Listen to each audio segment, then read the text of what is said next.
Бәріңе сәлем, күшті фильм арнасына қош келдіңіздер. Бүгін біз «Қаһар жолы» атты фантастикалық экшн фильмінің қысқаша әрі түсінікті түрде баяндап шығамыз. Назар аударыңыз, спойлер бар.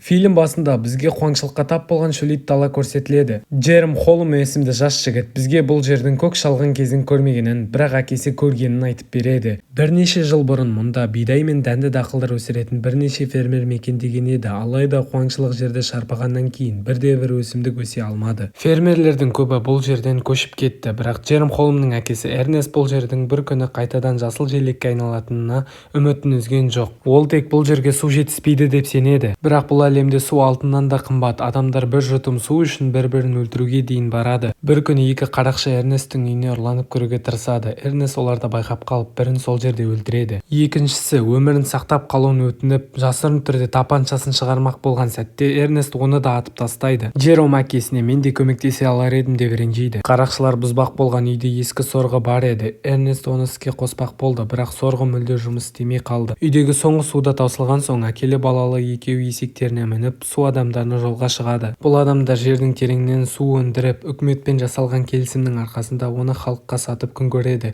Эрнест қолындағы азын-аулақ азық-түлігін айырбастап бірнеше құты су алады. Ол жылдар бойы олардан жерінің болмашы бөлігін болса да суарып беруін сұрап келеді. Су адамдары қызметін тек қомақты ақша төлейтіндерге ғана көрсетеді, ал Эрнест оған шамасы жетпейді. Үйге қайтар жолда мінген есегі сүрініп құлап аяғын сындырып алады. Жануардың енді жүре алмайтынын түсінген Эрнест ауыр шешім қабылдап, оны атып өлтіруге мәжбүр болады. Әкелі балалы екеуі үйге оралғанда Джеромның қарындасы Мэри оларды дайын тамақпен қарсы алады. Бұл әлемде су тапшы болғандықтан адамдар ыдысты сумен емес топырақпен тазалайды.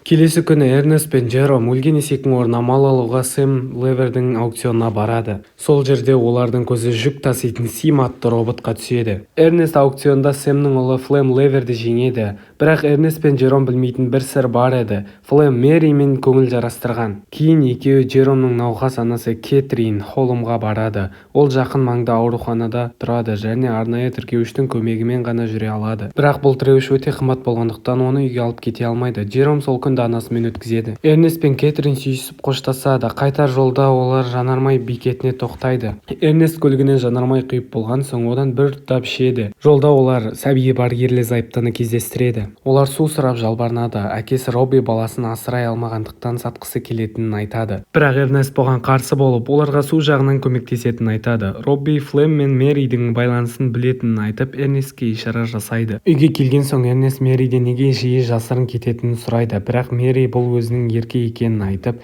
әкесін жек көретінін айтады. Ол қашуға тырысады, бірақ Эрнест оны бөлмесіне қамап терезесін шегелеп тастайды. Бір күні таңертең Эрнест пен Джером оянып, Симнің қорада жоқ екенін байқайды. Біреу оны ұрлап кеткен. Эрнест бұған Флем кінәлі деп ойлап, оның үйіне барады, бірақ Флемнің таңертең жүк көлігімен тауға кеткенін біледі. Содан кейін Эрнест оны су адамдарынан іздеуге барады, бірақ олар оны есінен тандырады.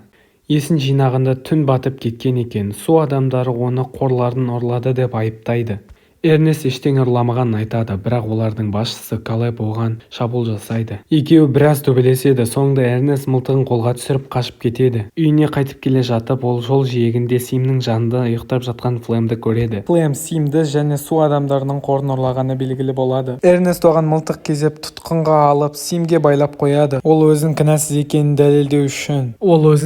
екенін дәлелдеу үшін Флемді су адамдарына апармақ болады. Жолда Флем Мэри туралы сөз қозғап, Эрнесттің ашуына тиеді. Біраз жүрген соң екеуін де шөл қысады. Флем Эрнестті су адамдарының қорынан су ішуге көндіреді. Екеуі отырып әңгімелесіп су ішеді. Кейін Флем Эрнестті өзін босатуға көндіріп тіпті ақша бөлісуді де ұсынады. Бірақ Эрнест оны ұстап беруге бекінеді. Эрнесттің қатты әлсіреп тұрғанын байқап, оның су адамдарына жете алмайтынын түсінген Флем оның басына тас лақтырады. Эрнест басын жартасқа соғып есінен танып қалады. Басынан тоқтаусыз қан аға бастайды. Біраздан соң Эрнест есін жияды. Бірақ байлаулы жатқан енді өзі болады. Флем айқайлап жатқан Эрнесттің аузына су құяды. Кейін мотоциклмен Эрнесттің үйіне барып Мэриді алып кетеді. Мэри оны қуана қарсы алып, алдынан жүгіріп шығады. Ал Эрнест әлі үйге оралмағандықтан Джером оны іздеуге шығады. Жолда ол жалғыз тұрған Симді тауып алады. Су адамдарына жеткенде олар Эрнесттің қайтыс болғанын айтады. Жұрттың бәрі бұған Сим себеп болды деп ойлайды. Келесі көріністе Эрнесттің жерлеу рәсімі көрсетіледі. Барлығы оның қазасына қайғырады.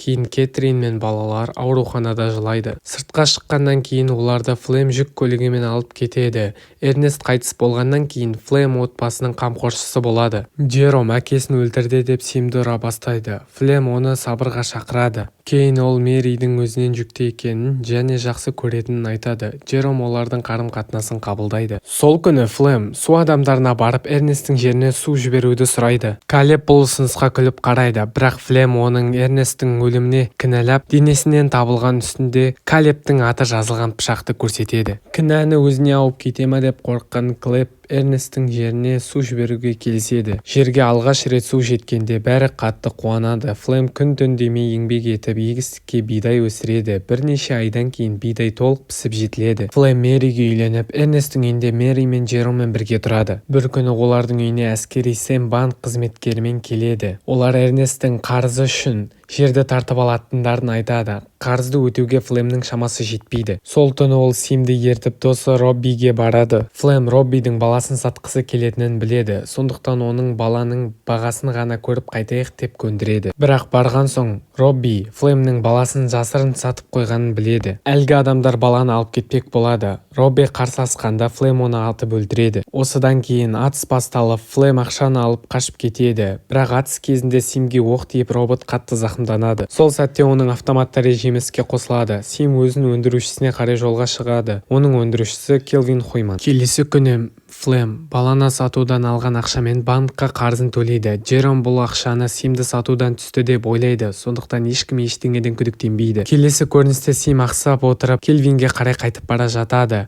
Келвин Симнің үстіндегі нөмірге хабарласып, Холмдардың үйіне телефон соғады. Ол Джеромға Симнің өзіне қайтып келгенін айтады. Бұған Джером қатты таңғалады, өйткені Флем оған Симді Роббиге саттым деген еді. Джером Флемнен Робби Симді бөлшектеп сатып, сол арқылы есіне жеткен жоқ па деп сұрайды. Бірақ Флем бұл сұраққа ашуланып әңгімені тоқтатады. Кейін ол кешке анасын көруге баратынын айтады, алайда шын мәнінде Симнің өндірушісі Келвинмен кездесуге аттанады. Шекараға жеткенде шекарашы оны жасы кішкентай болғандықтан өткізбей қояды. Анна есімді қыз оны шақырып, арғы бетке өтудің жолын білетінін айтады. Ақшаға оны тауық тиелген көлікке отырғызып, арғы бетке өткізеді. Олар арғы бетте қайта кездесіп, екі жаққа кетеді. Содан соң Джером Келвинмен кездесуге барады. Келвин оған құрылғының барлық қызметтерін көрсетеді. Сондай-ақ құрылғының көзінде камера бар екенін көрсетеді. Олар жерді орман егу үшін түсіруге жасаған. Камера машина көргеннің бәрін жазып алған. Джером жазбаларды қосып Эрнестпен болған жағдайды көреді. Жазбаны көріп отырып, ол Флемнің Эрнестті өлтіргенін көріп, қатты шошиды. Сол күні Эрнест есін жиғаннан кейін Флем оны құрылғыға байлап қойған. Сосын оның бағытын су тартушыларға бағыттайды. Құрылғы жараланған, бірақ тірі Эрнестті сүйреп өлімге алып барған.